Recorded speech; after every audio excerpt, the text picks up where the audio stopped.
WhatsApp guys, आज के इस वीडियो में हम बात करने वाले हैं कि सी लैंग्वेज को सीखेंगे हम। इस वीडियो में हम सी लैंग्वेज को सीखने वाले हैं और सबसे पहले बात करते हैं कि सी लैंग्वेज हमें क्यों सीखनी चाहिए। तो सबसे पहले मैं यहाँ पे एक फोल्डर बना लूँगा, नाम होगा सी इन वन वीडियो और इसके अंदर VS कोड को खोल लूँगा। जब तक ये खोल रहा है तब तक मैं आपको बताता हूँ। दोस्तों, कंप्यूटर जो होता है वो बहुत ही बेवकूफ़ होता है। मतलब कि उसको हमें हर एक चीज़ बतानी पड़ती है। उसको हर एक चीज़ बतानी पड़ती है। जैसे कि मैं आपको बोलूँ कि पानी बोतल लाओ, तो आप पानी बोतल खुद से ला सकते हो, लेकिन अगर मैं कंप्यूटर बोलूँ तो उसको हर एक चीज़ बतानी पड़ेगी, कहाँ से लानी है, कैसे लानी है, कदम कैसे आगे बढ़ाना है, उसको हर एक चीज़ एकदम डिटेल में बतानी पड़ती है। और सी लैंग्वेज एक माध्यम है, या फिर कोई भी एक लैंग्वेज जो होती है वो माध्यम होती है हमारा कंप्यूटर से वार्तालाप करने का। जो सी लैंग्वेज है वो कंप्यूटर के बहुत ही लोएस्ट लेवल पर रन करती है, जिस कारण से वो बहुत ही तेज़ एग्जीक्यूट होती है और जहाँ पे हमें बहुत ही तेज़ इंस्ट्रक्शन चाहिए होते हैं। तो सबसे पहले मैं स्टार्ट करूँगा यहाँ पे एक फ़ाइल बनाकर। जैसा मैं करता हूँ वैसा आप करो। हम एक बेसिक सा प्रोग्राम बनाएंगे .c नाम से, जो भी होती है फाइल सी लैंग्वेज की, वो सेव करी जाती है क्योंकि वो उसका एक्सटेंशन होता है। सबसे पहले मैं यहाँ लिखूँगा #include, थोड़ा बड़ा कर लूँगा ताकि आपको भी दिखे अच्छे से। #include stdio.h int main printf hello world. और मैं इसको यहाँ से रन करूँगा तो ये चल जाएगा। अब जो मैंने VS कोड चलाया ना, VS कोड एक बहुत ही एडवांस IDE होती है रन करने के लिए। क्या हुआ, GCC नॉट रिकॉग्नाइज। हाँ, क्योंकि GCC इसमें इंस्टॉल्ड नहीं है, हमें इसको GCC को इंस्टॉल करना पड़ेगा और उसका इस्तेमाल हम करेंगे स्कूप से। स्कूप के द्वारा हम इंस्टॉल करेंगे। मैं यहाँ पे खोलूँगा, लिखूँगा स्कूप इंस्टॉल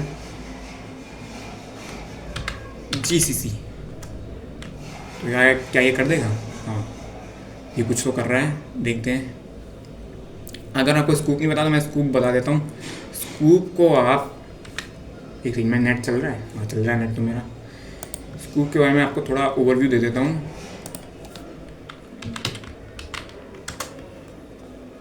ये क्या आ गया, स्कूप पैकेज मैनेजर।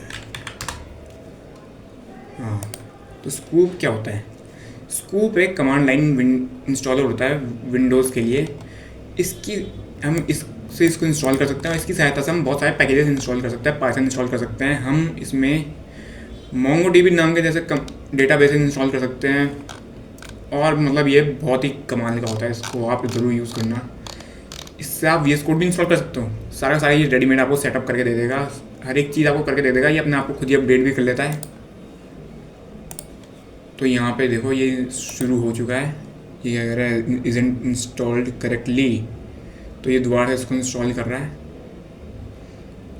तो हम वेट करेंगे जब तक ये हो रहा है।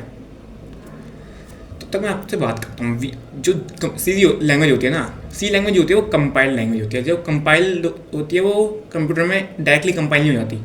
उसको कंपाइल करने के लिए हमें GCC नाम का एक चाहिए होता है कंपाइलर, या फिर कोई सा भी आप और कंपाइलर भी यूज़ कर सकते हो। लेकिन जो ये GCC कंपाइलर होता है या फिर सी लैंग कंपाइलर होता है, ये बहुत ही एडवांस होता है। दोनों लेटेस्ट स्टैंडर्ड्स को यूज़ करते हैं। इसकी मदद से हम बहुत सारे प्रोग्राम रन कर सकते हैं जो कि शायद पुराने जो कंपाइलर है वो शायद अच्छे से ना कर पाएँ उस काम को। तो इनको यूज़ करना हमारे लिए ज़रूरी है।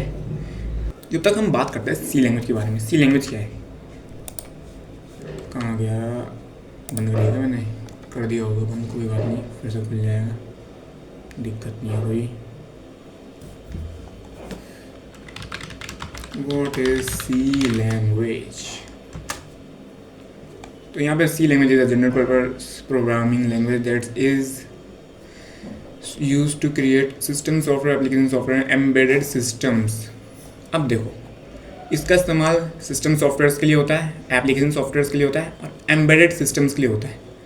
अब यहाँ पे दो चीज़ें गौर करने वाली है। जो सिस्टम सॉफ्टवेयर होते हैं और जो ये एम्बेडेड सिस्टम्स हैं, ये किसके बारे में बात हो रही है? ये मेनली ऑपरेटिंग सिस्टम्स के बारे में बात हो रही है।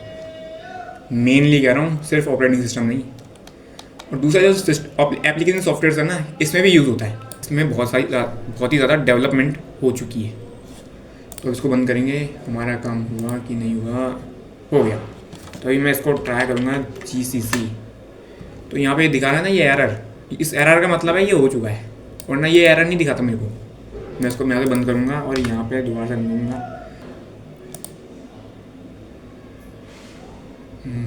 हाँ चलिए ये दोस्तों हमारा ये प्रोग्राम चल चुका है और इसने मेरे को एक एग्जीक्यूटेबल फाइल बना के दे दिया है। .exe दिख रही है, मतलब अब मुझे ये दोबारा कोड दोबारा से लिखने की जरूरत नहीं है। मान लो अगर ये है तो मैं इसको सीधा यहाँ से रन कर सकता हूँ। और क्या हुआ? कुछ नहीं हुआ। कुछ क्यों नहीं हुआ? क्योंकि इसने सब कुछ करा, मतलब इसने हेलो वर्ल्ड दिखाया। मतलब जैसे यहाँ पे हेलो वर्ल्ड लिखा हुआ है ना, उसके बाद ये हेलो वर्ल्ड दिखा कर ये बंद भी हो गई है। इसने दिखाया और बंद भी हो गया और हमें पता भी नहीं चला। इतनी फास्ट होती है ये। मतलब ऐसे गेम जिसमें आप चाहते हो कि आप जैसे ही बटन दबाओ वैसे ही आपको स्क्रीन पर हरकत होती हुई नजर आ जाए, उनको गेम्स तक को लिखने में इस लैंग्वेज का इस्तेमाल होता है। तो अब बात करते हैं इसका स्ट्रक्चर। सबसे पहले ये क्या है? हैश इंक्लूड stdio मैंने क्यों लिखा है? ये मेन क्यों लिखा है मैंने यहाँ पे? और यहाँ पे एक और लाइन आ सकती है जो कि ऑप्शनल होती है, लेकिन हम लिख सकते हैं रिटर्न 0। तो हैश इंक्लूड का मतलब है कि यहाँ पे मैं ये जो प्रिंटफ फंक्शन यूज़ कर रहा हूँ ना, ये डायरेक्ट नहीं यूज़ कर सकता मैं जब तक मैं इसको इंक्लूड ना कर लूँ कि ये जो फंक्शन है ये सबसे पहले रन होगा। इधर से हमारा जो प्रोग्राम का एग्जीक्यूशन है वो स्टार्ट होने वाला है और फिर यहाँ पे इस प्रिंट फंक्शन पे आएगा तो उसको जो हमने टेक्स्ट दिया है ये उसको स्क्रीन पे डिस्प्ले कर देगा कुछ इस तरीके से। और उसके बाद ये रिटर्न 0 के साथ एंड हो जाएगा। रिटर्न का मतलब है कि वापस लौट जाओ यानी बंद हो जाओ, और 0 यानी कि हमारा जो प्रोग्राम है वो सक्सेसफुली रन हो चुका है। और यहाँ पे इस प्रोग्राम का एंड। तो अब अगले टॉपिक पे आते हैं, वो है वेरिएबल। अब ये वेरिएबल क्या होते हैं? तो सबसे पहले मैं इसको कमेंट बना दूँगा। एक कमेंट जो होते हैं देख सकते हैं आप, मैं आपको सबसे पहले कमेंट ही बता देता हूँ। फिर कुछ इस तरीके से आप कमेंट लिख सकते हैं। यहाँ पे मैं लिख देता हूँ this is a single line comment, और ये ज़रा सा भी रन नहीं होगा। क्यों नहीं रन हुआ? क्योंकि ये कोड था ही नहीं, क्योंकि वो कमेंट था। अगर मैं इसको कमेंट नहीं बनाता तो ये मेरे को इस तरह के एरर देता। तो अपना कोड लिख रहे हैं तो हमें चाहिए कि हम वहाँ पे कमेंट डाल सकते ताकि हम इसको दोबारा पढ़े तो हमें समझ में आ जाए कि हम क्या लिख रहे थे। मान लो अगर मुझे 2 लाइनों में चाहिए होता कमेंट, या 3 लाइनों में चाहिए होता, या उससे भी ज़्यादा में चाहिए होता, मैं कैसे लिख रहा था? मैं ऐसे बनाता है, यहाँ भी था this is a multi line comment. ये मल्टी लाइन कमेंट है, मतलब यहाँ पे अब मैं जितना कोड लिखता जाऊँगा यहाँ पे वो सब इग्नोर होगा। मैं कुछ भी करके दिखा सकता हूँ। दोस्तों आप सी लैंग्वेज में वेरिएबल कुछ इस तरीके से बना सकते हैं। मैं यहाँ पे पहले यहाँ पे क्लिक कर लूँगा, फिर इंट a = 10 कर सकता हूँ मैं। तो फिर इसको प्रिंट कराने के लिए, मान लो अगर मुझे इसे प्रिंट भी कराना है तो मैं प्रिंट कैसे कराऊंगा? मैं डायरेक्ट नहीं लिख सकता इसको।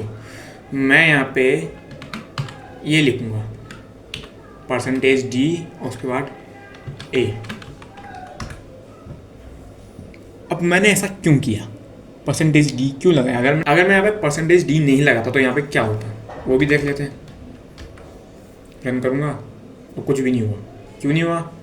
क्योंकि देखो यार, जब भी हम एक नंबर प्रिंट कर रहे हैं तो हमें यहाँ पे %d इसलिए लगाना है ताकि हम इसको बता सकें कि हमने एक वेरिएबल भी दिया है जो कि एक इंटीजर है। अगर हम ऐसा नहीं करेंगे तो सी लैंग्वेज को ये बिल्कुल पता नहीं लगेगा कि ये हमने यहाँ पे एक एक्स्ट्रा वेरिएबल इसको दिया भी है।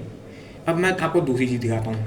यहाँ पे एक आप फ्लोट बना सकते हैं, फ्लोटिंग पॉइंट वेरिएबल, यानी कि 11.1। और इसको प्रिंट कैसे करेंगे? उसको प्रिंट कराने के लिए मैं यहाँ पे ऐसे लिखूँगा प्रिंट f %f और b लगाऊँगा यहाँ पे, यहाँ नहीं यहाँ पर, और उसको मैं प्रिंट करा दूँगा। तो यहाँ पे इसने क्या लिखा? ये क्या लिख दिया इसने? एक सेकेंड, हाँ समझ गया मैं क्या लिखा है इसने। दरअसल इसमें कोई दिक्कत वाली बात नहीं है। यहाँ पे आपको, मुझे पता है आपको 1011.100000 दिख रहा है। अब मैं आपको ये भी समझा देता हूँ कि जो प्रिंट एफ है हमें इसलिए न्यू लाइन लगानी पड़ती है हर बार। अगर हमें एक न्यू लाइन चाहिए तो ये जो बैकस्लैश है ना, ये न्यू लाइन का कैरेक्टर होता है। इसको हम तब लगा रहे हैं जब हमें एक न्यू लाइन चाहिए। अभी आपको ठीक लग रहा होगा, या आपको 1011 तो नहीं दिख रहा होगा, आपको 11.1 दिख रहा होगा। लेकिन आप कहेंगे कि यहाँ पे हमें ये एक्स्ट्रा जीरोज अगर नहीं चाहिए तो आप क्या करेंगे। मुझे यहाँ पे अगर मान लो सिर्फ 1 डेसिमल पॉइंट तक वैल्यू चाहिए तो मैं यहाँ पे 0.1 लिखूँगा। अगर मेरे को 11 डेसिमल पॉइंट तक चाहिए होती है तो मैं 11 लिखता। अगर मैं इसका पूछूँ कि साइज़ क्या है तो हम यहाँ पे साइज़ जो है इसका देख सकते हैं कुछ तरीके से। प्रिंट डेफ करेंगे, जो साइज़ होगा वो इंटीजर होगा, तो और साइज़ ऑफ करके फ्लोट कर दूँगा। इसे नहीं की दिक्कत हुई, मैंने सेमीकोलन नहीं लगाया। सेमीकोलन हमें हर लाइन के बाद लगाना है।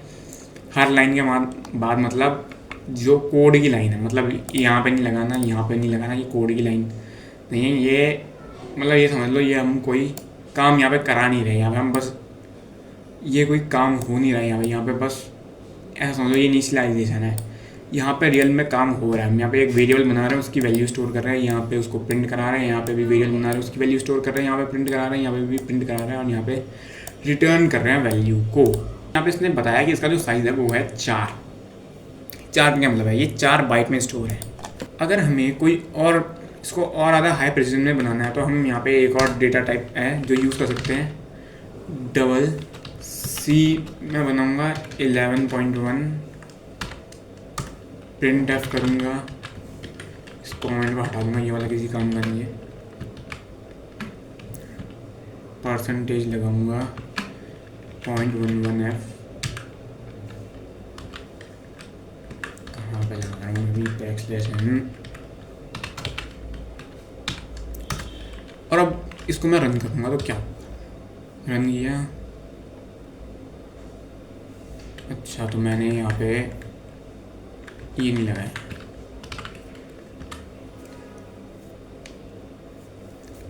तो अब इसने इसको काफ़ी ज़्यादा हद तक कर लिया। लेकिन अगर मैं यहाँ पे एक और लगा दूँ, मतलब यहाँ पे मैं इसको 21 डेसिमल वैल्यूज़ तक चेक करूँ तो क्या ये 21 डेसिमल वैल्यूज़ तक कर लेगा? नहीं, ये 21 डेसिमल वैल्यूज़ तक तो नहीं कर पाया। 14 वैल्यूज़ तक 9 स्टोर करा है, उसके बाद कुछ भी वैल्यूज़ है जिसका राउंड ऑफ करके यहाँ पे बना जाता है। बहुत ही ज़्यादा एक्यूरेट है ये, लेकिन तब भी 100% एक्यूरेट नहीं है। अगर हमें मतलब ये तो आ गया नंबर स्टोर करा रहा है, अगर हमें यहाँ पे कैरेक्टर स्टोर कराना होता है या फिर एक लेटर स्टोर कराना होता है या फिर मतलब हमें टेक्स्ट का कोई चीज़ स्टोर करानी है, हम क्या करते हैं, हम यहाँ पे कैर लिखते हैं, कैर को हम एक नाम देते हैं डी, और उसमें हम स्टोर करा सकते हैं ए स्टोर करा सकते हैं। लेकिन इसमें सिर्फ सिंगल कैरेक्टर स्टोर होगा, सिंगल कैरेक्टर। इसको प्रिंट भी करा सकते हैं, प्रिंट स्टोर इसको प्रिंट कराने के लिए हम %C का इस्तेमाल करेंगे और प्रिंट करा लेंगे कुछ इस तरीके से। और ये इसने ए दे दिया है, मैं यहाँ पे बैकस्लैश n लगाना नहीं भूलूँगा। और अब ये तो रही एक कैरेक्टर की बात। अगर मुझे एक कैरेक्टर प्रिंट कराना होता तो मैं कुछ इस तरीके से करा सकता था। लेकिन अगर मान लो मुझे कि स्ट्रिंग प्रिंट करानी है, जैसे कि ये जो है ये एक स्ट्रिंग है, ये मान लो यही मेरे को प्रिंट करानी है, तो मैं कैसे कराता, तो मैं यहाँ पे लिखता कैर ई, ये ऐसे स्क्वायर ब्रैकेट्स लगाता और यहाँ पे लिख देता। क्या लिखता, जैसे कि my name is Yash,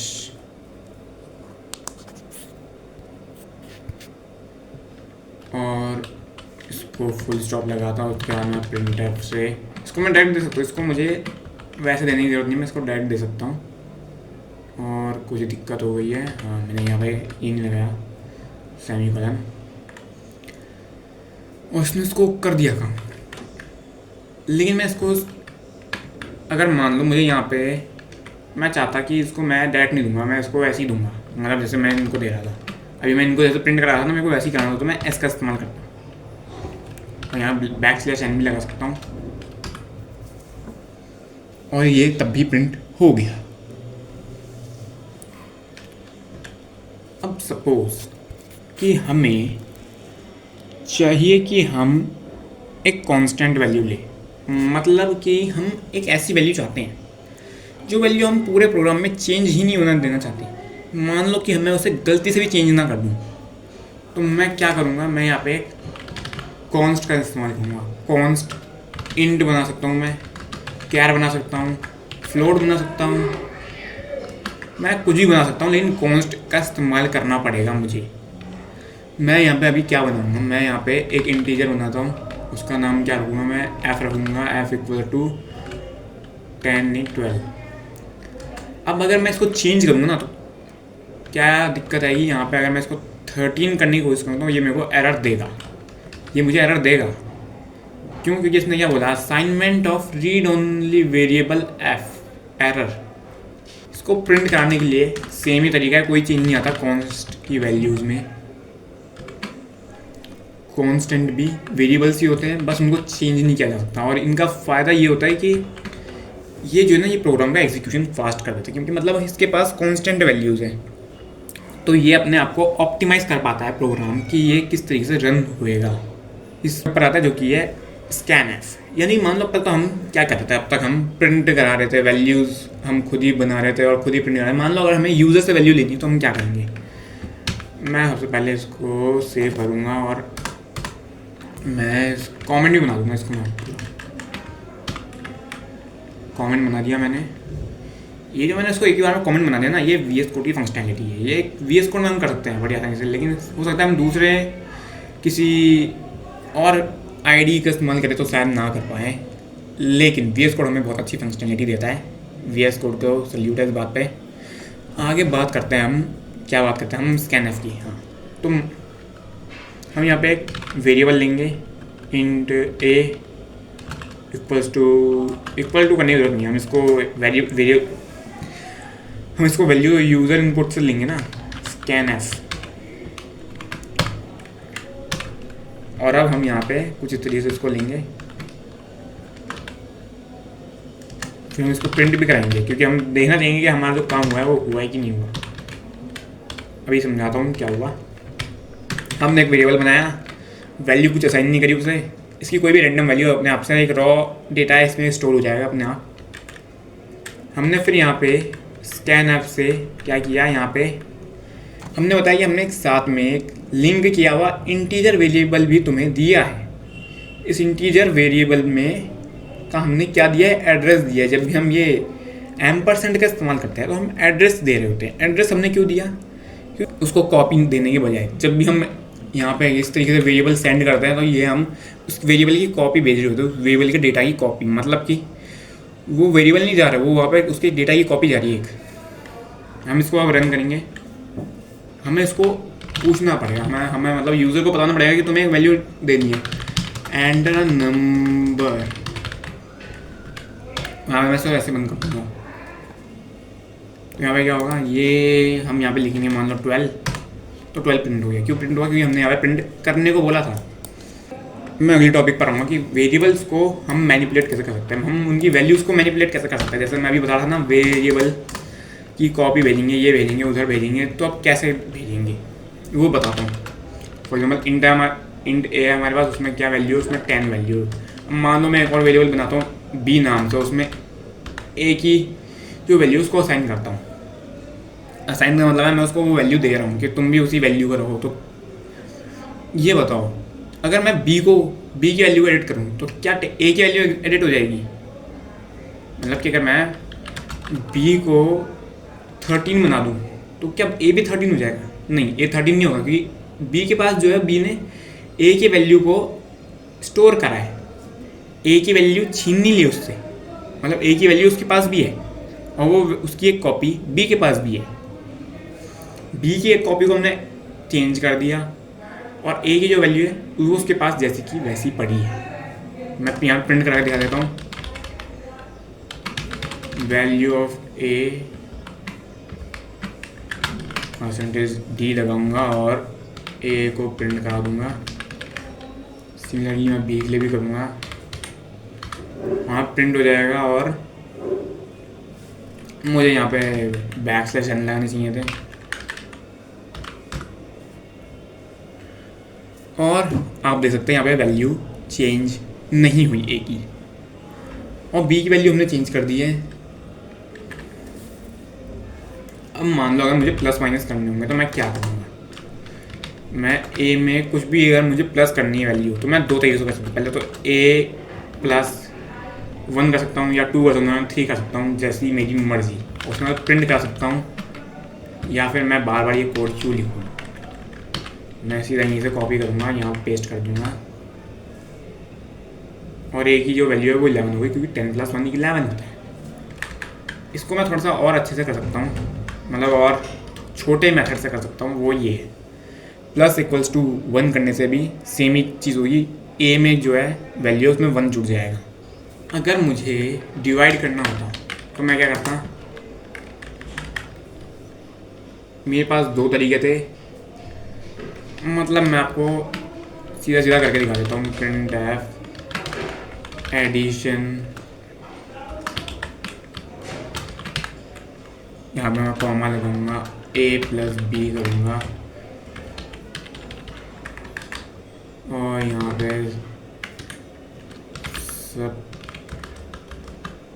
subtraction,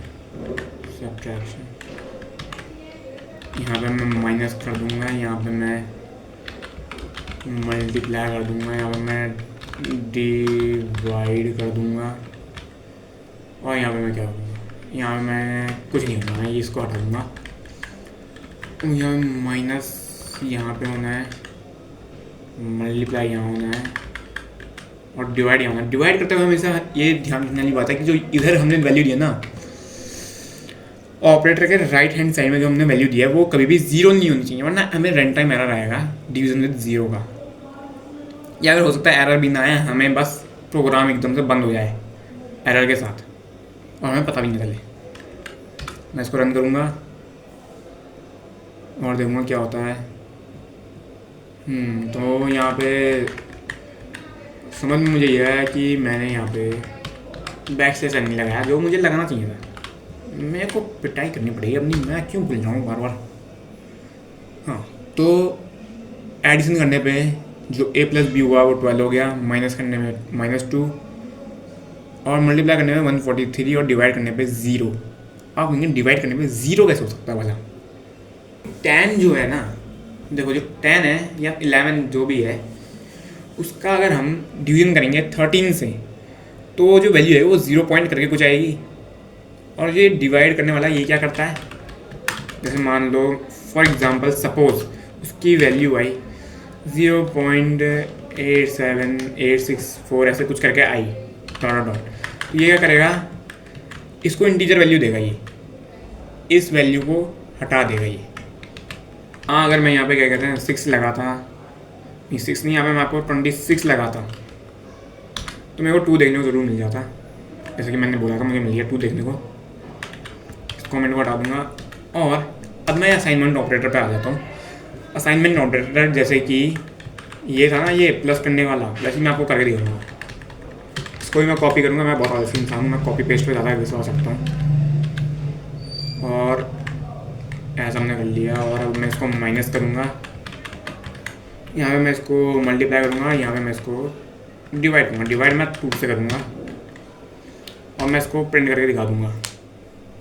ये था, मैंने उसमें पहले 26 स्टोर कराया था, उसमें मैंने 1+ कराया था, फिर 1+ हुआ तो 28 हो गया, उसके बाद 1 माइनस हुआ तो 27 हो गया, फिर वो 1 से मल्टीप्लाई हुआ तो वो 27 ही रहा और फिर मैंने उसको डिवाइड बाय 2 कर दिया तो 13 हो गया।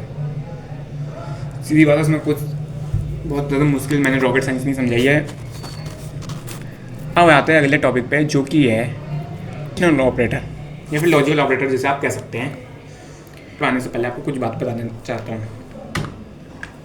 कि सी लैंग्वेज होती है ना, उसमें 0 का मतलब जो होता है ना वो फॉल्स होता है, और बाकी चाहे कुछ भी हो ना उसके बाद अगर ये नहीं है, 0 नहीं है, चाहे कुछ भी हो उसका मतलब ट्रू ही होगा।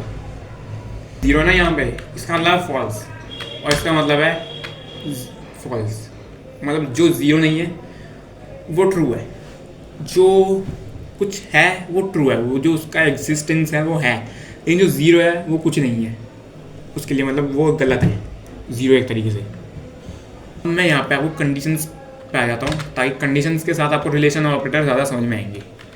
इफ़ की सहायता से हम कंडीशंस का इस्तेमाल करते हैं और हमें यहाँ पे ब्रैकेट लगाना बहुत ज़रूरी होता है। इफ़ के बाद इफ़ हमने इस्तेमाल किया, इफ़ के बाद हमने ब्रैकेट लगाया, ब्रैकेट में हम कंडीशन डालेंगे जैसे कि a ग्रेटर देन या फिर इक्वल टू 14।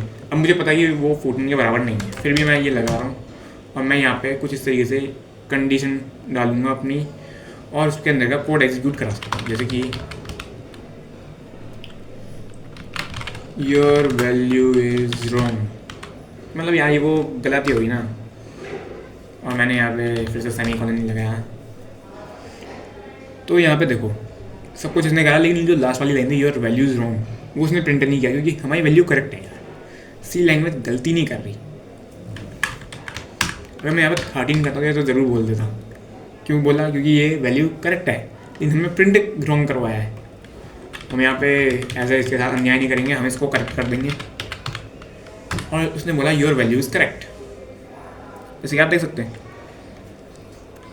और अगर मान लो अगर मुझे यहाँ पे सिर्फ एक कंडीशन, मुझे 2 कंडीशन लगानी होती है, तो मैं हर बार इफ़ के अंदर इफ़ लगाते हुए काम करता नहीं, मैं ऐसा नहीं होता, मैं यहाँ पे एंड लगाता।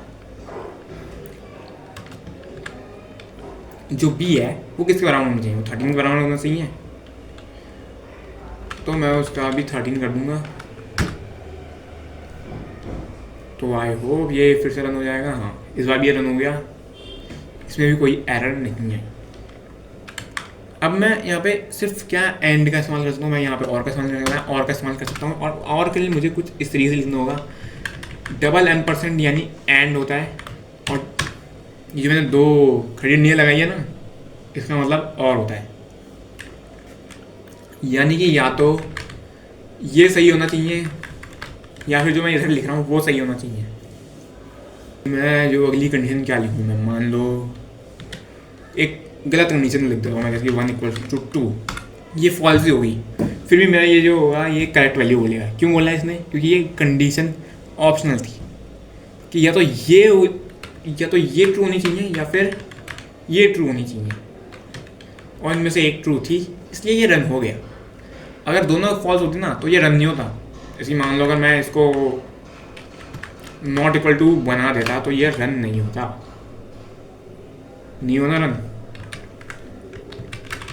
अब मान लो अगर मैं चाहता हूँ कि ये अगर कंडीशन जो दे रखी है मैंने, ये गलत होने पे भी कुछ ना कुछ कोड एग्जीक्यूट होना चाहिए, और वो कोड मुझे पता है कि वो क्या एग्जीक्यूट होना चाहिए और मैं उसको देना चाहता हूँ, तो मैं क्या करूँगा? मैं यहाँ पे एल्स का इस्तेमाल करूँगा।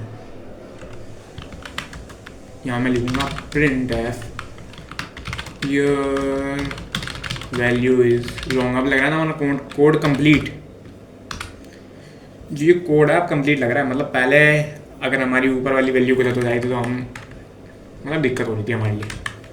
जैसे कि मैंने आपको बताया था कि जो एंड होता है उसमें जो 0 होता है वो, मतलब जो कंडीशंस होती है ना उसमें जो 0 होता है वो फॉल्स होता है। तो अगर मैं यहाँ पे एंड लगा के 0 लूँगा ना तो ये फॉल्स हो जाएगा पूरा। क्यों हुआ फॉल्स?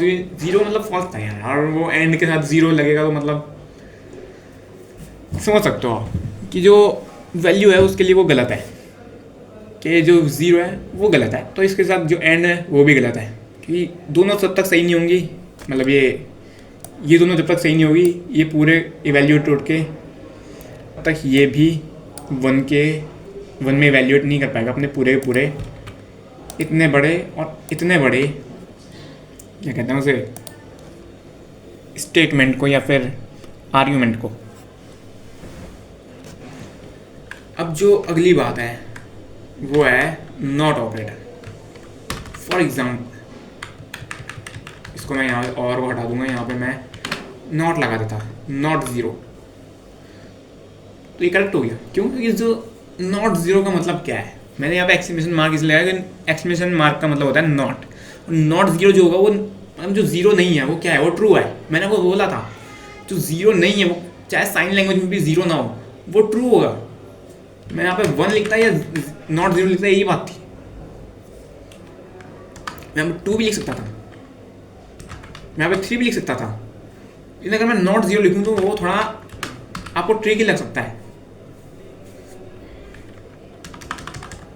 तो मेरे कहने का जो मतलब है वो ये इतना सा है कि जो 0 नहीं है वो ट्रू है और जो 0 है वो फॉल्स है। एंड ऑपरेटर में जब तक आसपास दी हुई सारी एंड से जुड़ी हुई वैल्यूज़ करेक्ट नहीं होगी तब तक वो एंड वाला जो ऑपरेटर है पूरा 1 में वैल्यूड नहीं होगा। एक भी गलत कंडीशन पूरे आर्गुमेंट या स्टेटमेंट को रॉन्ग बना सकती है, और जो और ऑपरेटर उसमें सिर्फ एक सही कंडीशन पूरे कंडीशन को ट्रू कर सकती है। अगले टॉपिक पर आते हैं, जो कि है इंक्रीमेंट एंड डिक्रीमेंट ऑपरेटर। अब ये क्या होते हैं, मतलब अभी मैंने आपको ए में 1 प्लस करके दिखाया था, लेकिन क्या मैं इसको थोड़ा और अच्छे से, मतलब थोड़ा और छोटे उसमें लिख सकता हूँ? हाँ, मैं ऐसे लिख सकता हूँ। मतलब ए में 1 तो प्लस हो गया, और मैं इसको प्रिंट भी करा दूंगा, मैं कुछ इस तरीके से प्रिंट करा दूंगा। और इसको प्रिंट कराते हुए मुझे यहाँ पे ध्यान रखना चाहिए कि मैंने यहाँ पे न्यू लाइन वाला कैरेक्टर नहीं जोड़ा है, मैं यहाँ पे जोड़ दूंगा। और यहाँ पे क्यों जोड़ रहा हूँ मैं, और यहाँ पे भी जोड़ लूँगा, और यहाँ पे सेमी कॉलन लगाना भी नहीं भूलूँगा। तो यहाँ पे क्या होगा, 14 हो जाएगा। क्यों? क्योंकि जो ए था उसमें 13 था, 13 में 1 प्लस करो तो वो 14 हो जाएगा। यहाँ पे अब डिक्रीमेंट ऑपरेटर क्या होता है, वही अगर मैं यहाँ पे प्लस प्लस की जगह मैं माइनस माइनस करता था, यहाँ पे 14 की जगह 12 होता है। क्यों? ये 13 में 1 माइनस करोगे तो 12 होता है, और ये ऑपरेटर इस तरीके से काम करता है। अगले टॉपिक पर आते हैं। अगला जो टॉपिक है वो है लूप। लूप किस तरीके से काम करता है, मैं ये पूरे कोड को कमेंट बना दूंगा।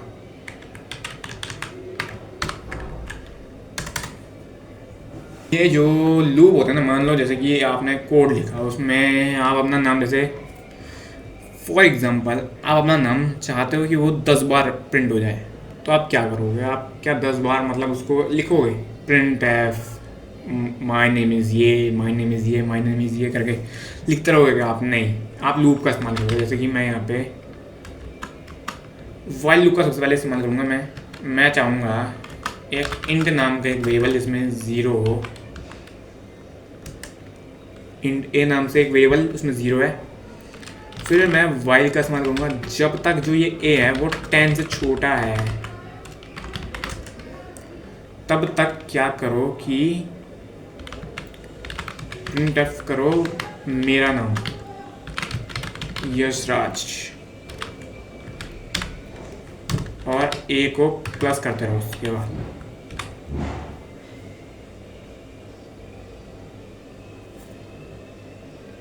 तो मेरा नाम 10 बार प्रिंट हो चुका है। अब आप कहोगे 10 बार कैसे प्रिंट हुआ, तुम कैसे कह सकते हो? गिन सकते हो, आप गिन सकते हैं। आप अगर आप यहाँ पे 1 लेते तो ये 10 बार प्रिंट नहीं होता, ये 9 बार प्रिंट होता। क्यों? क्योंकि ये 9वीं बार में, मतलब 10वीं बार में 10 के बराबर हो जाता, और जब ये 10 के बराबर हो जाता वो 10 से छोटा नहीं होता, तो ये जो स्टेटमेंट है ना ये फॉल्स हो जाती है। मतलब जब तक ये स्टेटमेंट ट्रू है ना तब तक ये कोड एग्जीक्यूट होगा, और ये स्टेटमेंट फॉल्स होता है ये इसके बाहर आ जाएगा, और ये वाली जो लाइन है ना ये एग्जीक्यूट हो जाएगी, और आपका एग्जीक्यूशन स्टॉप हो जाएगा।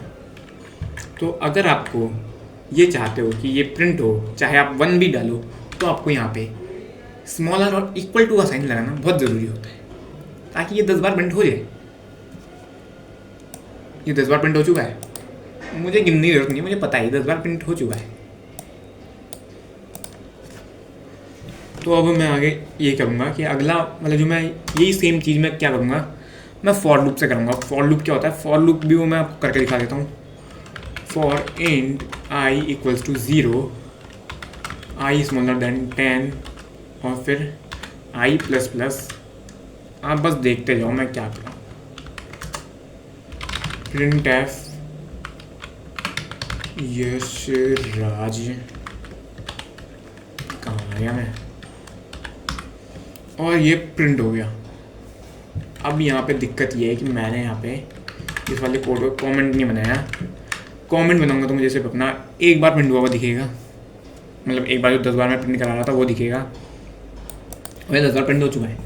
अब इन दोनों में अंतर क्या है, ये मतलब ये जो है एकदम कस्टम लूप है, मतलब कि ये मैंने पूरा का पूरा कस्टमाइज लूप है। मैं इसमें कुछ भी चेंज कर सकता हूँ, कैसे भी चेंज कर सकता हूँ, हाँ इसमें भी चेंज कर सकता हूँ, लेकिन ये जो है ना ये डेडिकेटेड होता है।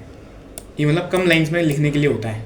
जब हमारी जो कंडीशन है वो कुछ इसी प्रकार की होती है, तब हम फॉर लूप का इस्तेमाल करते हैं बजाय हम वाइल लूप के। मतलब वाइल लूप आप बहुत ही ज़्यादा मतलब कस्टमाइज रूप में आप इसका इस्तेमाल कर सकते हो। मान लो अगर मेरे को कोई वेरिएबल इनिशियलाइज ही नहीं करना होता, मेरे पास पहले से एक वेरिएबल होता, तो मैं फॉर लूप का इस्तेमाल वहाँ पे नहीं करता। क्योंकि मेरे पास वाइल लूप है, मेरे पास अगर वो वैल्यू पहले से है मतलब, तो मैं क्यों बिना बात के फॉर लूप में भी उस वैल्यू को बनाऊँ, उसके बाद उसको कहते हैं प्रोसेस करूँ और उसको मैं 1+ करता रहूँ हर एक बार। मतलब टाइम कंज्यूमिंग टास्क नहीं करना हमने। अब अगला जो लूप है वो है डू वाइल लूप। मतलब ये जो लूप है ना, ये मतलब एक बार कम से कम रन होता ही होता है, और एक बार रन होने से हमारा ये फ़ायदा होता है कि चाहे हमारी कंडीशन गलत भी हो, लेकिन तब भी ये एक बार कम से कम रन हो जाएगा। ऐसे भी स्पेशल केसेस हमारे पास आते हैं कई बार, तो आपको इस बात का ध्यान रखना है। वो उसका सिंटैक्स कुछ इस प्रकार से होता है, डू, अब मैं यहाँ पे प्रिंट एफ यशराज, मैं यहाँ पे बनाऊंगा क्या, मैं यहाँ पे बनाऊंगा int a equals to 1 while, मैं यहाँ पे 0 करूँगा, 1 नहीं होगा, while a is smaller than 10। और यहाँ पे फिर कोई दिक्कत आ चुकी है कि मैंने यहाँ पे भी मैंने लगाना था, और अब क्या दिक्कत आ गई, अरे अब क्या दिक्कत आ गई, अच्छा प्रिंट एफ, कुछ तो दिक्कत आई, क्या दिक्कत आ गई, सब कुछ तो ठीक लग रहा है मुझे। Undefined reference, print F, spelling गलत है यार, कोई बात नहीं, हमारा काम हो जाएगा। और ये अनंत काल तक चलने वाला लूप बन चुका है, क्योंकि हमने यहाँ पे प्लस नहीं लगाया। अगर आप यहाँ पे वैल्यू इंक्रीमेंट नहीं करेंगे तो ये आपका अनंत काल तक चलने वाला लूप बन जाता है, जैसे कि अभी बहुत गलती से बन गया था मुझसे। और यहाँ पे वैल्यू इंक्रीमेंट करना कभी ना भूलें, हमारे लिए बहुत ज़रूरी होता है वैल्यू इंक्रीमेंट करना। और ये 10 बार प्रिंट हो चुका है। अगर मान लो ये वैल्यू ये कंडीशन में गलत भी करता है, जैसे कि a ग्रेटर देन 10, तो ये एक बार कम से कम प्रिंट होता। तो डू वाइल लूप होता है ना, इसका इस्तेमाल ज़्यादातर स्वैप करने के लिए होता है वैल्यूज़ को। मान लो आप चाहते हो एक वैल्यू को स्वैप करना, 2 वैल्यू है आपके पास, वो भी मैं आपको करके दिखाऊंगा। मतलब बात से क्या होता है यार, बात तो कोई भी कर सकता है, करके दिखाना होता है। मेरे पास 2 वैल्यू है, इंट a इक्वल्स टू 12 नहीं 10, b इक्वल्स टू 12, और मान लो मैं चाहता हूँ कि जो b की वैल्यू a में आ जाए, a की वैल्यू है वो b में आ जाए, तो मैं क्या करूँगा, मैं डू करूँगा, यहाँ पे लिखूँगा int temp equals to a equals to b equals to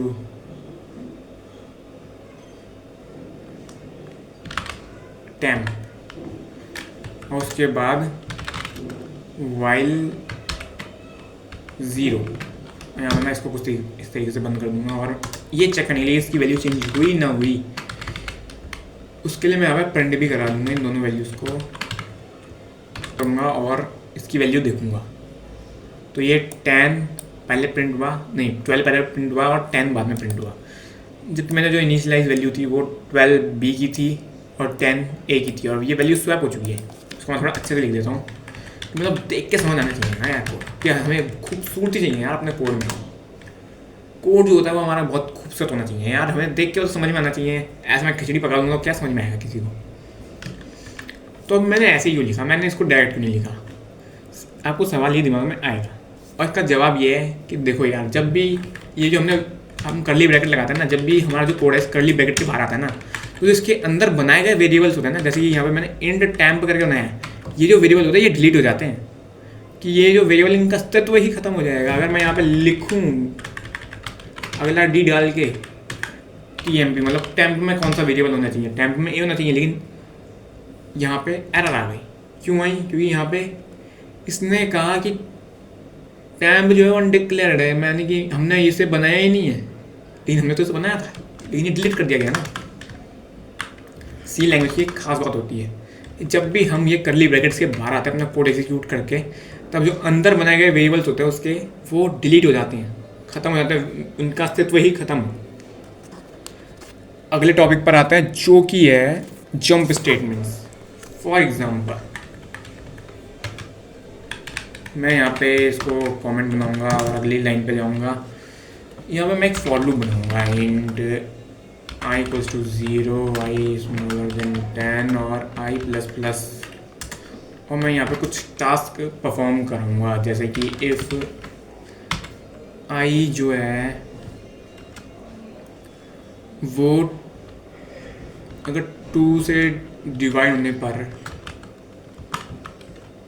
5 के बराबर हो जाए, नहीं 5 के नहीं 4 के बराबर हो जाए, तो क्या करो, इसको एग्जीक्यूशन बंद कर दो। अगर मैं ये कहना चाहता हूँ कि मतलब ये लूप टूट जाए तो मैं क्या करूँगा, ब्रेक स्टेटमेंट का इस्तेमाल करूँगा। ब्रेक करने से ये होगा कि जो मुझे कैसे पता चलेगा कि ये स्टेटमेंट ब्रेक हो गया, तो मैं इसके प्रिंट एफ वाला लगाऊंगा। लूप में प्रिंट एफ स्टेटमेंट से मैं ये चेक कर सकता हूँ और आई को मैं प्रिंट कराऊंगा ताकि मैं ये मॉनिटर कर सकूँ ये कहाँ तक रन हुआ है। ये 7 तक रन हुआ है, ये 8वें पे आई से डिवाइड होने पे वो 4 के बराबर हो गया और ये स्टेटमेंट टूट गई। अब अगर मैं यहाँ पे आई का अस्तित्व देखूँ कि आई क्या सच में यहाँ पे एग्जिस्ट कर रहा है, तो मेरे को मना कर देगा क्योंकि आई का अस्तित्व खत्म, लूप से बाहर आ चुका है वो।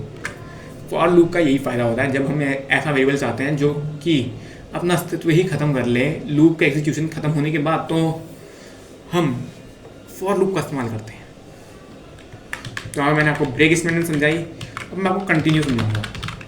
कंटिन्यू में क्या होगा, ये स्किप कर देगा, नहीं स्किप नहीं करा इसने, स्किप कर दिया, लेकिन नोवा, हाँ नोवा भी इसने स्किप कर दिया।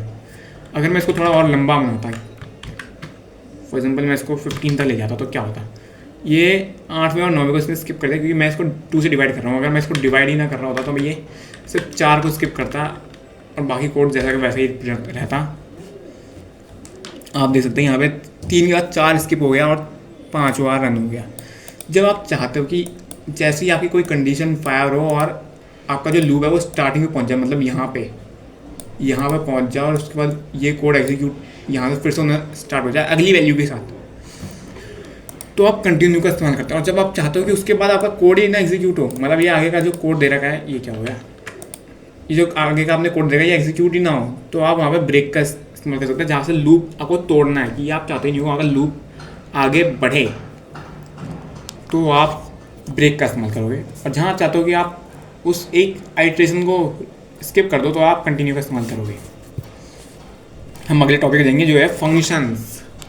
देखो यार, जैसे कि मान लो मैं यहाँ पे ये कोड लिख रहा हूँ कि मान लो मैं कुछ यहाँ टास्क करा रहा हूँ, तो जैसे मैंने ये स्वैप कराया, तो मैं स्वैप जो है ये जितनी बार मैं अपने प्रोग्राम में स्वैप कराऊंगा 2 वैल्यूज़ को, क्या मैं हर बार ये कोड बार बार लिखूंगा?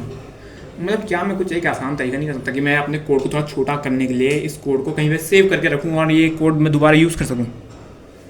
तो ऐसा कर सकते हैं हम फंक्शंस के द्वारा, हम ऐसा कर सकते हैं। तो मैं इस कोड को यहाँ से कॉपी करूँगा और मैं यहाँ पे मैं इस फाइल को बंद कर दूँगा, मैं अगली फाइल पे जाऊँगा जो कि है func.py, नहीं सी, मुझे इस पाइथन में बोला था आदत हो गई है।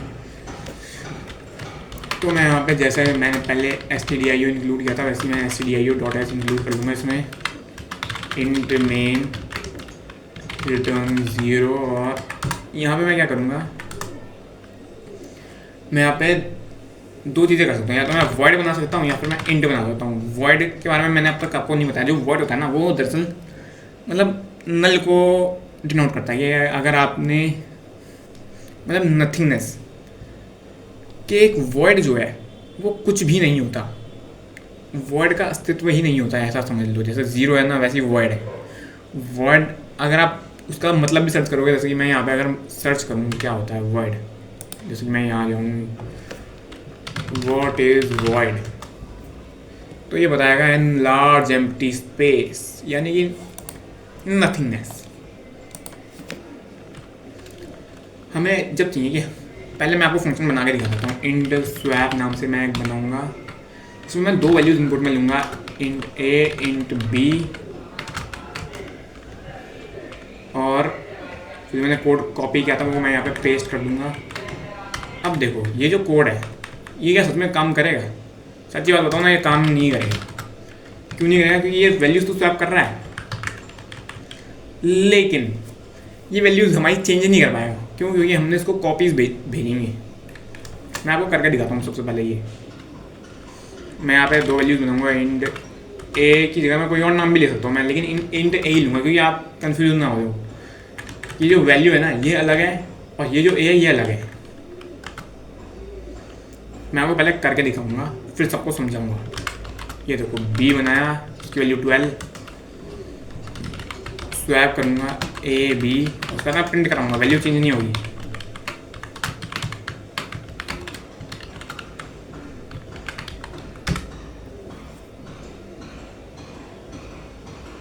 वैल्यू चेंज नहीं हुई। जो मतलब मैंने ए जो दिया था वो पहले प्रिंट हुआ है और जो बी हुआ था वो बाद में प्रिंट हुआ है। जैसा कि वैसा जो 12 है वो बाद में प्रिंट हुआ है, जो 10 है वो पहले प्रिंट हुआ है। ऐसा क्यों हुआ? क्योंकि ये वैल्यू चेंज क्यों नहीं हुई? क्योंकि हमने इसका एड्रेस नहीं दिया। हमें इसका एड्रेस देना था और इसका एड्रेस एक्सेप्ट करने के लिए पॉइंटर चाहिए था। मतलब पॉइंटर से हम एड्रेस को एक्सेस कर सकते हैं कि एड्रेस स्टोर करा जाता है पॉइंटर में। पॉइंटर जैसे कि मान लो आप किसी और की तरफ पॉइंट करो, किसी घर की तरफ पॉइंट करो, तो आपको मतलब वो आप समझा सकते हो कि वो रहा उस इंसान का एड्रेस। आप उस घर की तरफ पॉइंट करके बता सकते हो। वैसे यहाँ पे बस नाम दे रखा है जो कि एड्रेस स्टोर करते हैं। मैंने स्टोर तो एड्रेस करा लेकिन उसका नाम बस पॉइंटर बना रखा है, ऐसा समझ सकते हैं आप। और यहाँ पर हम %, लगाएंगे। जैसे मैंने आपको पहले बताया था कि एड्रेस जब भी हम एक डेटा का ले रहे हैं, यानी जो एड्रेस होता है वो रैम में होता है। रैम में बहुत ज़्यादा स्पेस होता है। रैम में मतलब कहाँ पे हम ढूंढेंगे उस एड्रेस से, हम रैम में उस वेरिएबल को ढूंढ सकते हैं। तो उसका कोड जो है ना वो भी थोड़ा चेंज हो जाएगा। वो कुछ तरीके से चेंज होगा। पॉइंट करेंगे हम और यहाँ पर ये प्रिंट होएगा, यहाँ पर ये वैल्यू जाएगी। मैं आपको समझाऊंगा, चिंता मत करना, बस आप देखते जाओगे। यहाँ पर कोई एरर नहीं आनी चाहिए बस। हाँ, एरर नहीं आई है, एग्जीक्यूट हो गया और वैल्यू जो है वो स्वैप हो चुकी है। अब मैं आपको समझाता हूँ यहाँ पे क्या हुआ। सबसे पहले मैंने इंट टैम्प नाम का एक वेरिएबल बनाया, उसमें क्या स्टोर कराया, पॉइंट। मैंने ए को पॉइंट करते हुए स्टोर करा दिया। ए को पॉइंट क्यों किया? क्योंकि वो एक पॉइंटर था। जब तक वो मैं ए को पॉइंट नहीं करूँगा ना, मतलब ए की मदद से उस एड्रेस को पॉइंट नहीं करूँगा, तब तक उसमें वो वैल्यू नहीं आ पाएगी। उसमें उसका एड्रेस आ जाएगा। जो टैम्प है ना, उसका एड्रेस स्टोर नहीं करवाना मैंने उसका मैंने रियलिटी में उसका जो डेटा है मैंने वो स्टोर कराना है। लेकिन जो टैम्प है वो कोई पॉइंटर नहीं है, इसलिए मैं उसमें उसका जो डेटा है वो डायरेक्ट प्रिंट कर सकता हूँ। उसमें मुझे कोई पॉइंटर बनाने की जरूरत नहीं है उसको। अब मैंने ए को फिर से पॉइंट कराया उसके एड्रेस पे कि उसका ये जो एड्रेस है ना, ये जो रियल वैल्यू है, इसका जो एड्रेस है उसमें मैंने पॉइंट कराया। और जो बी का पॉइंटर था उसकी वजह से मैंने उसमें वो वैल्यू स्टोर करवा ली जो बी में थी, पॉइंट कराते हुए बी को। और फिर बी को पॉइंट कराते हुए मैंने टैम्प की वैल्यू स्टोर करा दी, जो टैम्प में मैंने ए से वैल्यू एक्सेप्ट करी थी वो मैंने बी में स्टोर करा दी। अब यहाँ पे गौर करने वाली बात ये है कि ये जो हमने ये इनपुट में लिया ना, मतलब ये इंट बनाया। इंट क्यों बनाया? ताकि ये जो रिटर्न कर रहा है वो इंटीजर है। स्वैप हमने फंक्शन का नाम दिया और ये दोनों इसके आर्ग्यूमेंट है कि हम इसके इनपुट क्या ले रहा है। ये फंक्शन ये दो इनपुट में पॉइंटर ले रहे हैं कि जो एड्रेस हम इसको दे सकते हैं। हमने ये काम कर दिया। यहाँ पे हमें डू वाली जरूरत नहीं है वैसे भी, क्योंकि हम यहाँ पे कर ही क्या रहे हैं, हमारे कौन सा वेरिएबल नष्ट नहीं होने वाले। ये वेरिएबल वैसे भी नष्ट हो जाएंगे, मतलब ये तीनों ही वेरिएबल नष्ट हो जाएंगे जैसे ये कोड एग्जीक्यूट हो जाएगा। और हमारा जो कोड है वो क्लीन दिखेगा। ये जो फंक्शन है मैं इसको यहाँ पे बंद कर दूंगा यहाँ पे ऐसे, और हमारा काम हो गया। अगला जो टॉपिक है वो क्या है, रिटर्न। कि मतलब जैसे मैंने आपको वॉइड के बारे में बता रहा था ना, कि मान लो अगर मैंने ये जो काम करना है, ये मैंने यहाँ पे जो मैं ये 0 रिटर्न करा रहा हूँ, क्या इसमें सच में इसका कोई मतलब है? मुझे क्या ज़रूरत है इसकी? मैं यहाँ पे ऐसे भी तो कर सकता हूँ वॉइड। जैसे मैंने आपको बताया ना, वॉइड कुछ नहीं होता, यानी हमें कुछ रिटर्न कराने की ज़रूरत ही नहीं है और वो मांगेगा भी नहीं। अब आप कहोगे क्या मैं इसका मेन फंक्शन का भी ऐसी वॉइड बना सकता हूँ? तो करके देख लेते हैं, आपको खुद पता चल जाएगा। ये मैंने कर दिया, लेकिन यहाँ पे आप देख रहे हो काला मार्क आ रहा है, मतलब ये रेड सा मार्क आ रहा है, एग्जिट कोड 1, मतलब जब तक हम इसमें 0 रिटर्न नहीं करेंगे ना, तब तक इसको पता नहीं चलेगा कि ये जो कोड है वो सक्सेसफुली एग्जीक्यूट हुआ है कि नहीं हुआ।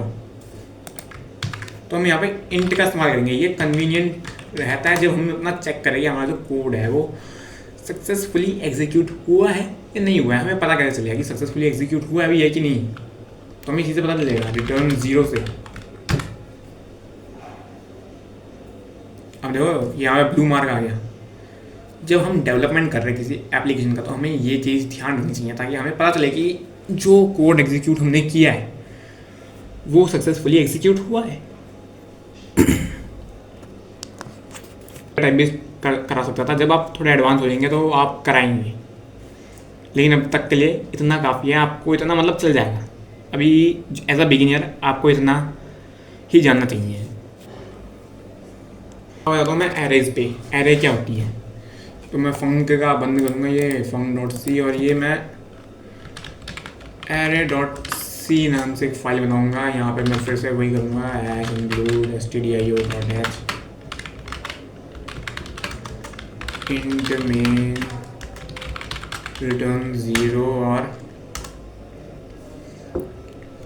इंट की मैं एरे बनाऊँगा। एरे क्या होती है, एरे एक सीक्वेंस होता है डेटा का। जैसे कि मान लो इंट में बना रहा हूँ, मान लो मुझे एक क्लास के बच्चों के रोल नंबर स्टोर करना, मतलब रोल नंबर तो यार सीक्वेंस में ही होता है, वैसे भी उसमें स्टोर करने वाली क्या बात होती है। मतलब एक का 1 है तो दूसरे का 2 ही होगा, अगले का 3 होगा, इसमें कोई स्टोर करने वाली बात नहीं होती। लेकिन अगर मान लो मैं एक बैंक में काम कर रहा हूँ, बैंक मैनेजर हूँ, मुझे सबका क्या कहते हैं वो चाहिए, खाते में कितना पैसा ये स्टोर करके रखना है एक प्रोग्राम में, तो मैं कैसे रखूँगा। मैं इंटीजर का एक वो बनाऊँगा एरे, और मैं यहाँ पे रखूँगा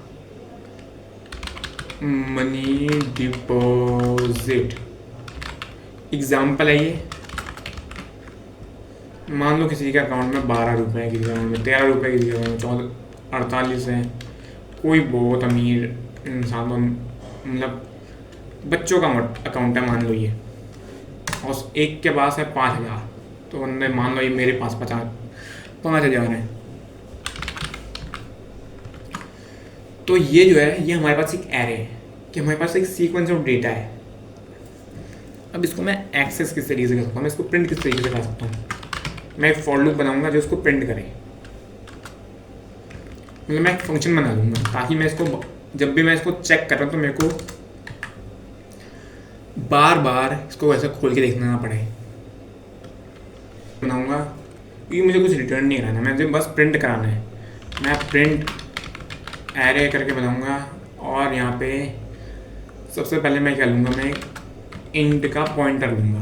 पॉइंटर क्यों, ताकि इसका जो फर्स्ट हुआ है ना वेरिएबल, उसको ये पॉइंट करेगा, क्योंकि जो इसका अगला वेरिएबल है ना ये इसका अगला एड्रेस होगा, ये इसका अगला एड्रेस होगा, ये इसका उसका अगला एड्रेस में ये वैल्यूज़ होंगी।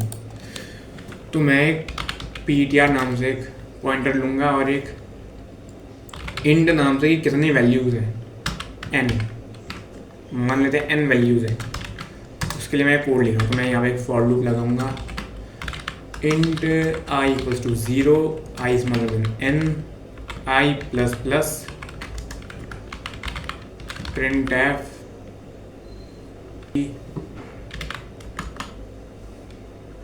और मैं यहाँ पे कुछ इस तरीके से करूँगा, और ptr के बाद मैं i लगा दूँगा। अब यहाँ पे गौर करने वाली बात ये है कि मैंने तो लिया पॉइंटर था, तो फिर मैं यहाँ पे ये क्या कर रहा हूँ, अभी आप बस देख, अभी मैंने कुछ प्रिंट कराया नहीं है, मैं इसको प्रिंट कराऊंगा प्रिंट एरे से, और मैं इसको मनी डिपॉजिट को सेंड करूँगा। यहाँ मुझे इसका एड्रेस भेजने की जरूरत नहीं है, इसका एड्रेस अपने आप चला जाएगा। ये जो है ना इसका एड्रेस ही है, जब हम ये एरे बनाए तो ये इसका एड्रेस ही है, आपको बस इसे सेंड करना है। उसमें कितनी वैल्यूज़ है, उसमें 4 वैल्यूज़ है, और मैं इसको एंटर मारूंगा और ये प्रिंट हो जाएगा। और ये दिक्कत हो गई, कुछ क्या दिक्कत हुई, यहाँ पे इंडेक्स मैंने 2 वैल्यूज़ प्रिंट करानी थी, मैंने एक ही प्रिंट कराई, तो इस कारण से यहाँ पे दिक्कत हो गई। तो यहाँ पे प्रिंट क्या हुआ है, 0 पे हमारा 12 है, 1 पे 13 है, 2 पे 48 है, और ये 3 पे 5000 है। ये 0 1 2 3 है, इसके इंडेक्स हैं। 12 जो है वो 0 इंडेक्स पे है, हमारी जो प्रोग्रामिंग में काउंटिंग होती है वो 0 से स्टार्ट होती है और फिर n तक जाती है, मतलब एक स्पेसिफाइड नंबर तक जो भी आपने उसको दिया है। मतलब जो भी हम लूप बना रहे हैं वो 0 से क्यों बना रहे हैं, ताकि हमारा जो प्रोग्राम है वो बाकी कोड के साथ अच्छे से मैच कर सके, ताकि हमारी रीडेबिलिटी आसान हो, हमें समझ ज़्यादा आए। 0 इसीलिए यूज़ होता है। आ गया कि इसको जो प्रिंट कराना है वो इस तरीके से कराना है, इसकी एक वैल्यू को हमें अलग से प्रिंट कराना पड़ता है। अगले टॉपिक पर आते हैं, वो है मतलब इसमें जो ये एरे है ना, इसमें आपको ज़्यादा कुछ इतना मतलब एज आ बिगिनर आपको इतना इस पर फोकस करने की ज़रूरत नहीं है। अभी आप एक बिगिनर होंगे तो आपको इतना ओवरव्यू चल जाएगा। और मैं अगले टॉपिक पर आता हूँ जो कि ये मल्टी डायमेंशनल एरे। तो एक सिंपल सी एरे है, अगर मुझे मान लो थोड़ी कॉम्प्लेक्स एरे बनानी होती, मतलब थोड़ी जो मैं दिखाता हूँ आपको int A3, मतलब एक मैं मैट्रिक्स बना के आपको दिखाता हूँ। मैं यहाँ पे 2 वैल्यूज़ दूंगा 1 2 3 4 5 6। अब मैं इसको प्रिंट कराऊंगा, प्रिंट एरे, उसमें कितने एलिमेंट्स है, इसमें 6 एलिमेंट्स है और जैसे तस्वीर प्रिंट करनी चाहिए, यहाँ पे सेमीकोलन लगा दूंगा। तो ये सब प्रिंट हो गए। अब आपने गौर किया कि ये जो सबके सब एक सीक्वेंस में प्रिंट हुआ है, इसका 0 इंडेक्स कैसे हो सकता है, इसका 1 इंडेक्स कैसे हो सकता है, इसका 2 इंडेक्स कैसे हो सकता है। जब ये एक पॉइंटर में स्टोर किया जाता है ना, तो ये एक सिंपल एक सिंगल यानी 1 डायमेंशनल एरे के रूप में स्टोर किया जाता है एक PTR में। मतलब जो इसका एड्रेस है और इसका एड्रेस है वो एक के बाद एक होंगे और इसके बाद इसका एड्रेस एक के बाद एक होंगे, ये सब एक के बाद एक ही होते हैं इनके एड्रेस। जैसा 1 डायमेंशनल में होता है वैसे n डायमेंशनल, मतलब जितनी ज़्यादा आप डायमेंशन डालो कोई फ़र्क नहीं पड़ेगा, वैसे ही काम चलेगा। उनका प्रोसेसिंग का तरीका यही रहने वाला है। और अब अगले टॉपिक पर आते हैं जो कि है स्ट्रिंग्स। स्ट्रिंग्स जैसे कि अभी हम नंबर्स के साथ काम कर रहे थे, अगर हम कैरेक्टर्स के साथ काम कर रहे हैं ऐसे, तो हम वो स्ट्रिंग्स के साथ काम करेंगे। मतलब मैं एक ऐसा बनाऊंगा कि मैं इसको हटा दूंगा यहाँ से, नहीं इस कोड को जैसा का तैसा रहने दूंगा, कमेंट बना दूंगा और अगले में आऊँगा। और जैसे हमने प्रिंट एरे नाम का एक फंक्शन बनाया था, लेकिन हमें स्ट्रिंग के लिए ऐसा कोई फंक्शन बनाने की ज़रूरत नहीं है। सी लैंग्वेज ने हमें पहले से प्रिंट टाइप में ये फंक्शनलिटी दी है कि हम %s का इस्तेमाल कर सकते हैं अपने स्ट्रिंग को। लेंगे स्ट्रिंग्स नहीं होती इसमें, सिर्फ स्ट्रिंग्स होती है, 1 डायमेंशनल होती है।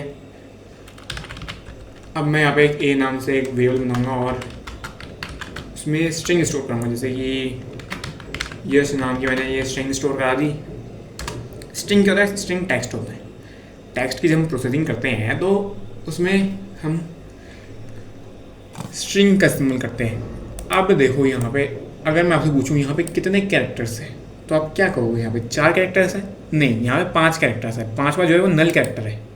नल कैरेक्टर जो होता है वो स्ट्रिंग को एंड करने के लिए होता है, जो कि आपको खुद से डालने की जरूरत नहीं होती, लेकिन आप फिर भी डाल सकते हो मैनुअली, जो कि कुछ इस तरीके से नोट किया जाता है। इसको मैं प्रिंट करा लूँगा, जो नल कैरेक्टर होगा वो प्रिंट नहीं होगा।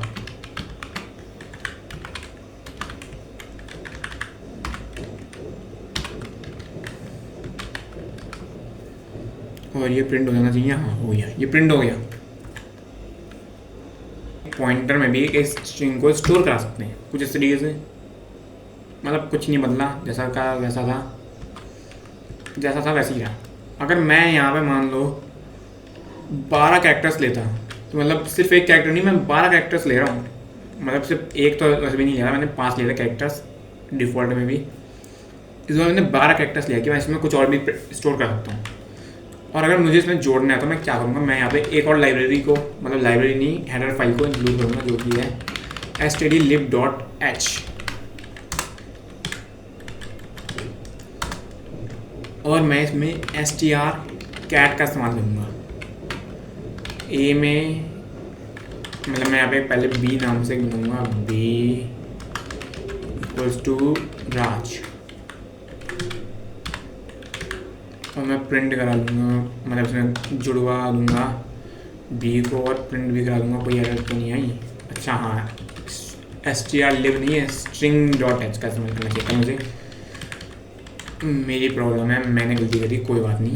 आगे बढ़ते हैं और इसको प्रिंट करा देते हैं।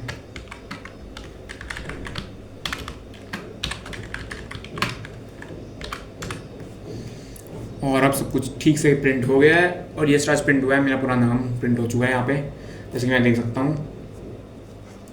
अब हम चाहेंगे कि मतलब यहाँ पे जो स्ट्रिंग डॉट एच है ना, इसके बहुत सारे फंक्शन होते हैं। मतलब ये सिर्फ स्ट्रिंग मैनिपुलेशन नहीं बल्कि ये मेमोरी मैनिपुलेशन में भी बहुत ज़्यादा काम आती है। इसकी मैं आपको एक डॉक्यूमेंटेशन का लिंक प्रदान करा दूंगा वीडियो के डिस्क्रिप्शन में, आप उसको एक्सेस ज़रूर कर लेना। तो दोस्तों, आपने अगर वीडियो को यहाँ तक देख ही लिया तो मैं आपको ये कहना चाहता हूँ कि मेरी इस वीडियो को लाइक कर लेना, चैनल को सब्सक्राइब कर लेना और कमेंट में ये लिख देना कि this video is very helpful. इससे मुझे बहुत अच्छा लगेगा। आगे शुरू करते हैं अपना काम और अगले टॉपिक पे पढ़ते हैं, जो कि है unions and enum. S U enum से मैं एक फाइल बनाऊंगा, उसमें मैं इंक्लूड करूंगा stdio.h। मैं इन द मेन लिखूंगा प्रिंट ऐसे रिटर्न 0 कर लूँगा। अब स्ट्रक्चर की बात करते हैं। What is structure? स्ट्रक्चर, मान लो कि मैं यहाँ पे किसी बंदे के बारे में डिटेल्स स्टोर कर रहा हूँ, जैसे कि मैं अपने बारे में मान लो एक डिटेल स्टोर कर रहा हूँ, या फिर किसी और के बारे में करता हूँ कि मान लो उसकी जो हाइट है वो क्या है, उसकी हाइट है ए नाम का बंदा, उसकी जो हाइट है वो है 5 फीट, 5 चलो 6 फीट कर लेते हैं, बुना नहीं रखते हैं अपने बंदे को। और उसकी जो उम्र है वो क्या है, एज मान लो वो है 25 साल का। और उसकी सैलरी क्या है, जो उसकी सैलरी है वो है 35,000, या फिर 35 में थोड़ा अमीर बनाता उसको 75। अब मैंने उसके बारे में 3 चीज़ें स्टोर करी है, लेकिन मैं उसके बारे में बार बार ये इस तरीके से लिख रहा हूँ, मतलब ये अंडरस्कोर डाल के ए डाल के, मतलब अगर मान लो मुझे बहुत सारे लोगों को ऐसे ही करना होता तो क्या मैं सच में ये तरीका कन्वीनियंट होता? नहीं, ये तरीका कन्वीनियंट नहीं होता। स्ट्रक्चर्स की मदद से हम इन वेरिएबल्स को ऑटोमेटिकली क्रिएट कर सकते हैं अगर हम एक वैल्यू भी देते हैं उसे। फॉर एग्जांपल स्ट्रक्चर पर्सन नाम से मैं स्ट्रक्चर बना रहा हूँ और उसमें मैं स्टोर करूँगा इंट हाइट की स्पेलिंग करेक्ट है, ठीक है, इंट एज सैलरी। और ये जो मैंने चीज़ करी है ना, मैं इसको डायरेक्ट कर सकता हूँ पर्सन का इस्तेमाल करते हुए, स्ट्रक्ट पर्सन, डायरेक्ट पर्सन नहीं, स्ट्रक्ट करके a = 6 25 75।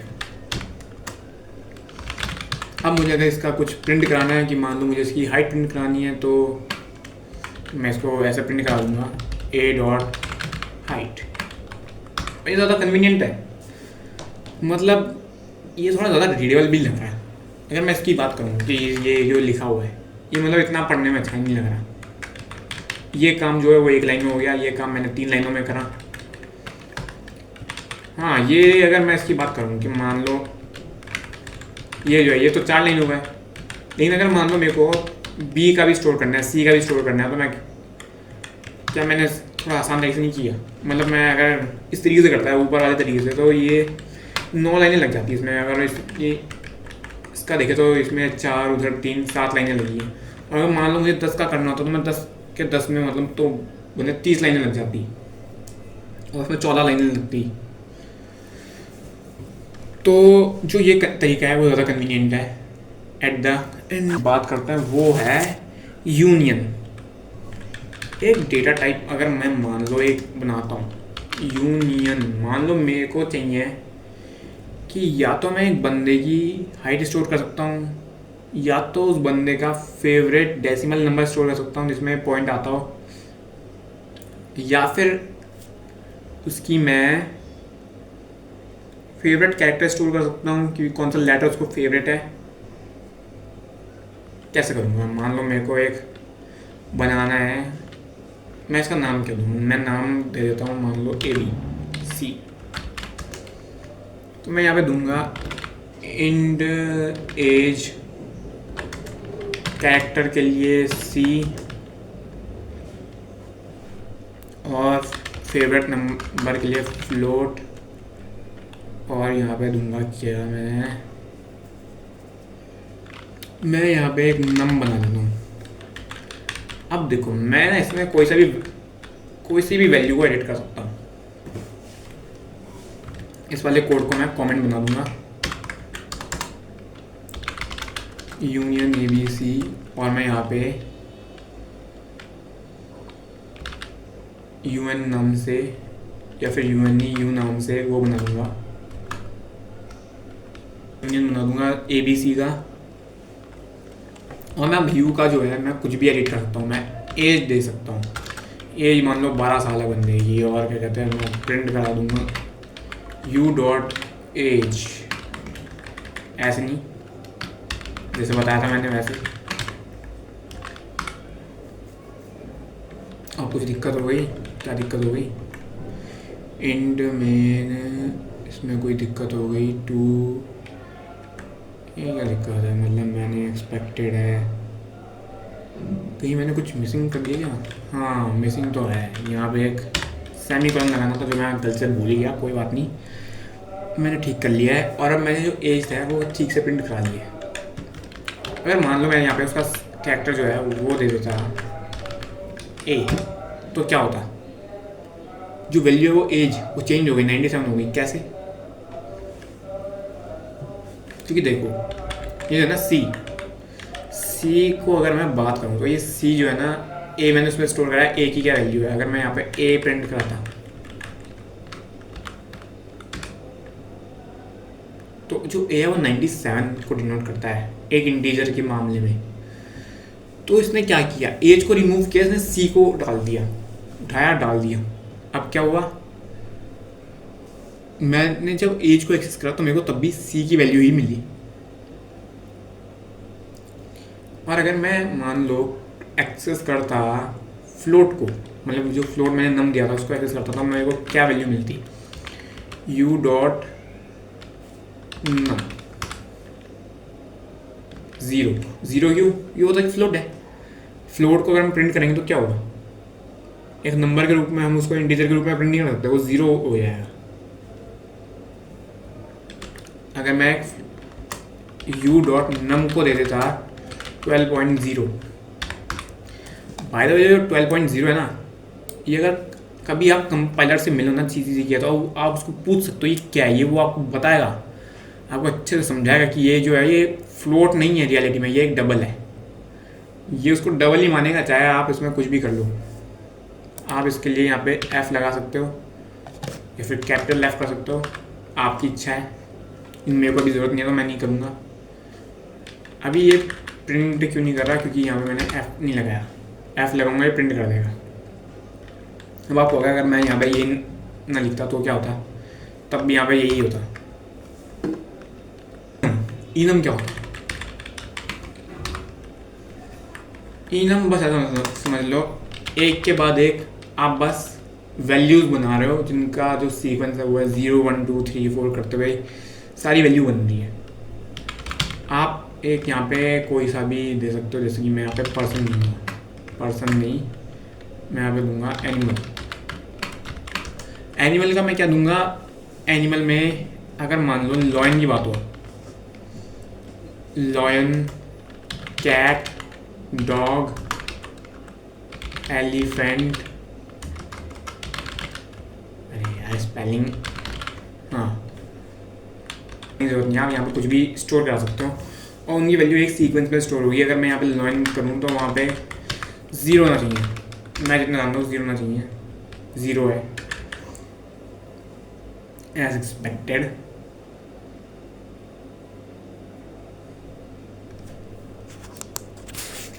तो मैं अगले टॉपिक पर आऊँगा। ये टॉपिक ख़त्म हो चुका है इनम। अगला जो टॉपिक है वो है फाइल हैंडलिंग। मतलब जो फाइल है वो, जैसे मान लो आपको ये भी काम करा, जैसे कि मान लो आपने यहाँ पे, मैंने यहाँ पे 4 फाइलें बनाई। तो 4 फाइलें बनाई, मान लो ये स्टार्टिंग में तो रैम में बनी थी, बाद में ये मैंने हार्ड ड्राइव में क्यों स्टोर करी, ताकि अगर मैं इसको बंद भी कर दूँ, कंप्यूटर को बंद कर दूँ, उसके बाद उसका प्लग निकाल दूँ, तो मतलब ये जो काम है ना, ये डिलीट ना हो जाए। मतलब अगर रैम में रहेगा ना, तो मैं इसको बंद करते ही, जैसे ही मैं इसको बंद करूँगा, वो काम भी डिलीट हो जाएगा। ये इसमें दिक्कत रहती है। इन हार्ड ड्राइव जो है ना, वो उसको स्टोर करेगी ना, तो वो तब तक रहेगी जब तक हम उसको हटाने को बोलेंगे नहीं।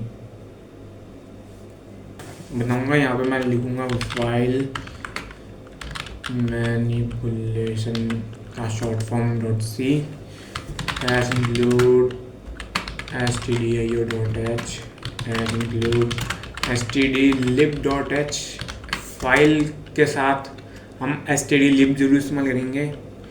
int main रिटर्न 0 और फाइल नाम से एक ptr बनाएंगे f।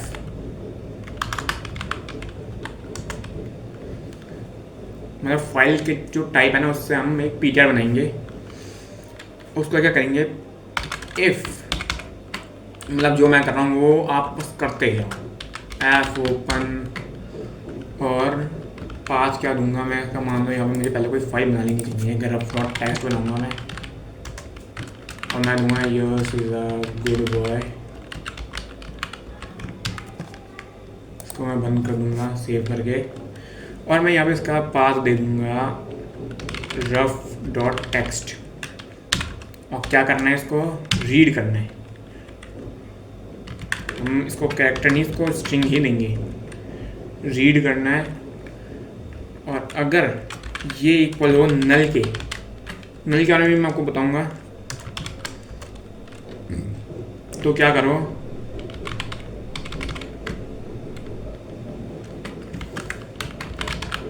printf error file not found.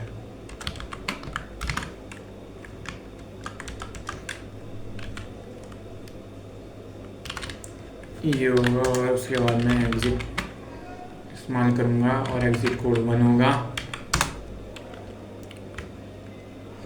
और इसके बाद मैं यहाँ पर क्या करूँगा, मैं यहाँ पर f क्लोज इस्तेमाल करूँगा, और मैं यहाँ पे ptr सेंड कर दूँगा।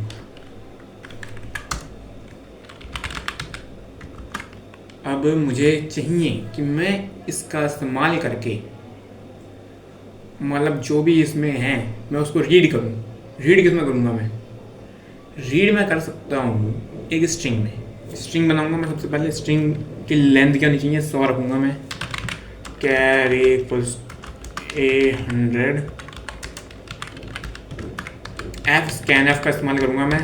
ये फाइल के लिए है तो स्टार्टिंग में f लगा देना। अगर मैं कुछ लिख रहा होता उसकी बात बाद में बताऊँगा। यहाँ पे मैं फाइल का क्या दूँगा, पहले मैं ptr दूँगा, उसके बाद s दूँगा, और उसके बाद a दे दूँगा। तो ये आई होप ये रीड कर लेगा, और उसके बाद मैं इसको प्रिंट भी करा सकता हूँ।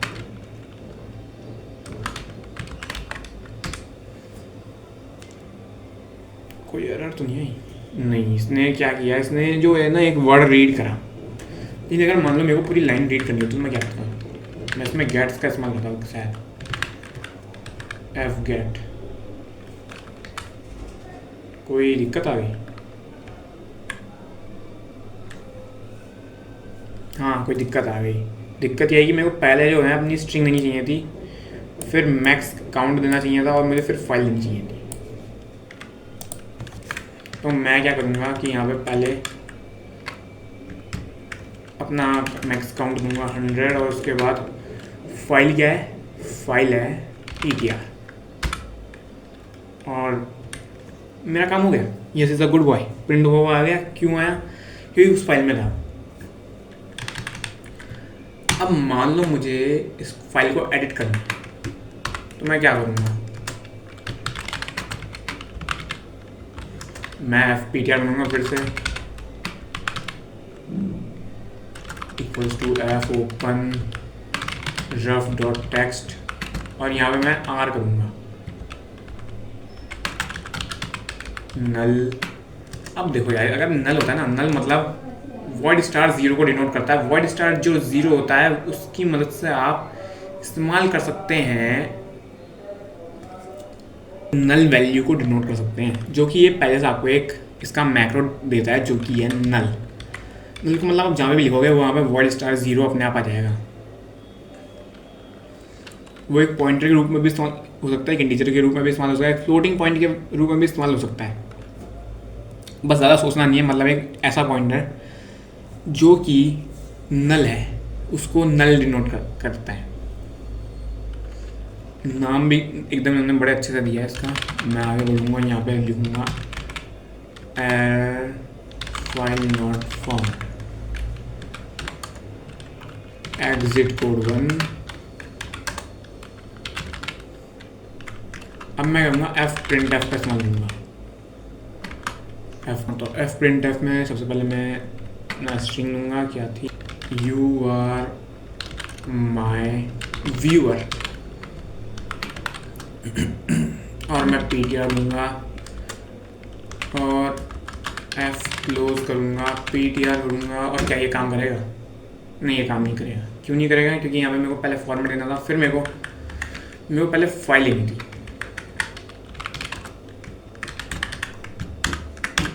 उसके बाद मुझे जो देना है वो मैं कर सकता था।